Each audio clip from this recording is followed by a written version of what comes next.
Can head voice sound like chest voice? Or is that impossible?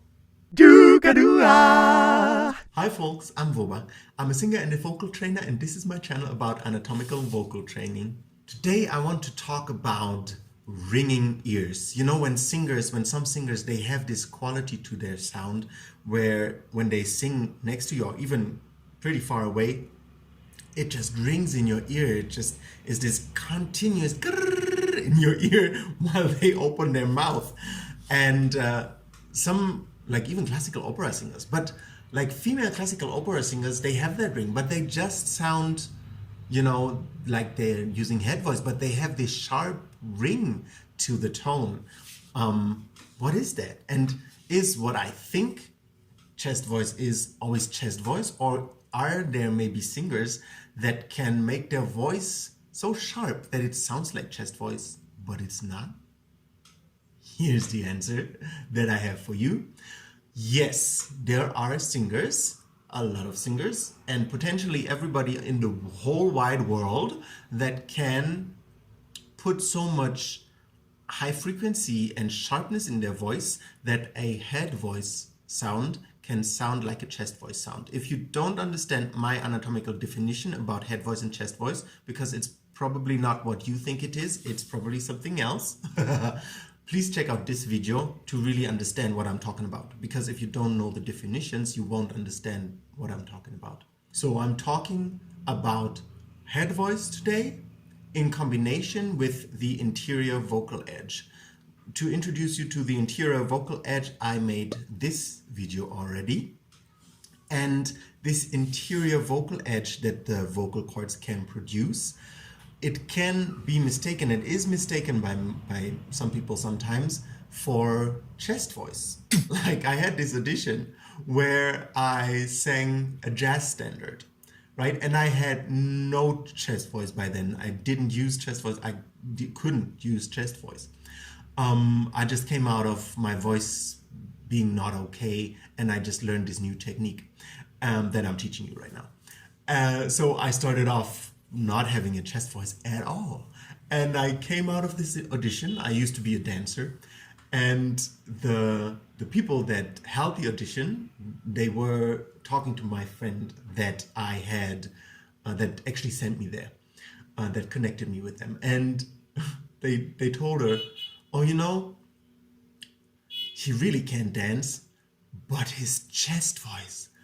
And I was cracking up because I was a professional dancer, 8 years of ballet school, but I had no chest voice. It was hilarious. However, so it means I used the head voice with the interior vocal edge, and it was so sharp that they believed it was chest voice, but it wasn't. First of all, in order to create the interior vocal edge, you first have to work on having enough space in your throat. When it's all tiny and small like this, you will not be able to have it.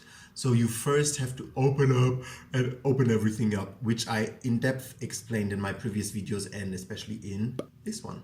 And now I am usually adding the interior vocal edge to the singer's formant, because opening up the space between vocal cords and vocal folds, which I explained in that video, is also going to pull the vocal cords a bit further away from each other. Because if, you know, this is all material, right, in your throat. So if it stretches, then the vocal cords, of course, they are one material, right? They are stretched a bit away from the middle, right? Because there's more material pulling up and pulling down. So they're not reaching so far into the middle, but stretched slightly to the outside because the material is stretched up and down. And so the opening up the ventricle for the singers to create the singer's formant is also very helpful to create enough space between your vocal cords, in the middle between your vocal cords, so that you can actually create this vocal edge. That being said, here's a little example of me singing something without vocal edge and then with vocal edge. It's all just head voice, so that it's just really that little difference, right?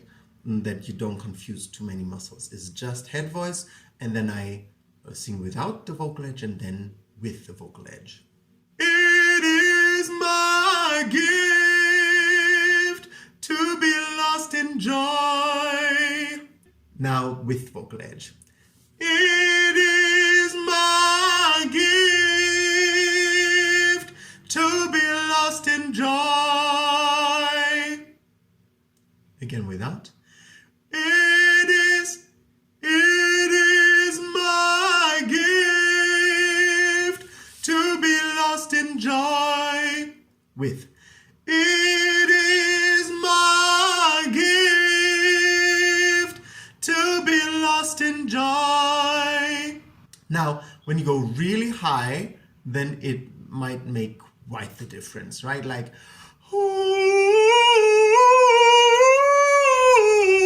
without vocal edge, with vocal edge.